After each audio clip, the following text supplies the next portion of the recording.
the world's most creative and inspired voices take a little while longer to mature and surge into the fore. 34-year-old vocal master Selim Kagee is one case in point who stepped forward with his debut album, Cry for Love. Now keep watching because we've got 5 of these albums to give away to 5 lucky viewers, and the man is in studio. Welcome to Expresso. Thank you very much. Thank you for having me.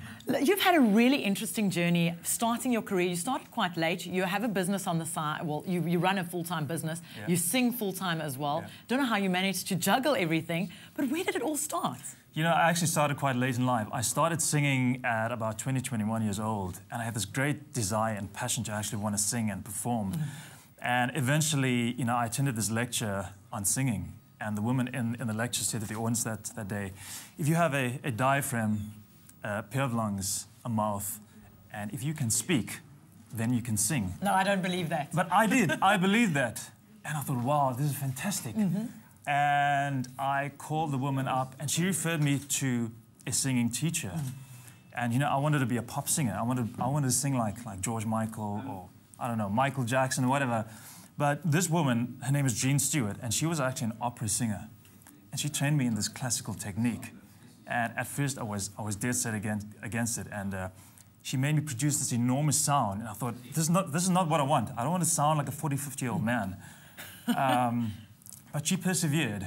And eventually I gave in. And this is my voice now. And I truly embrace it. I love the style that I'm singing now. But rumor has it you were in a jazz band? I did have a little jazz band a while ago, only for about a year. But I've discovered that the the genre is called classical crossover. Classical crossover.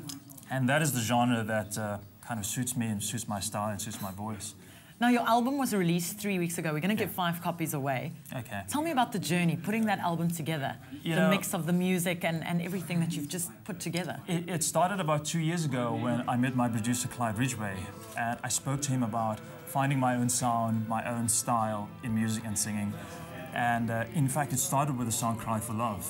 And he came to me with a song, and he played it very, on his guitar. And it was very nice, but it had this powerful, powerful chorus, powerful emotional chorus. And we workshopped it a bit and took it into the studio to do a basic demo. But then we had the Cape Town Pops Orchestra play on the track. And then it became this epic anthem.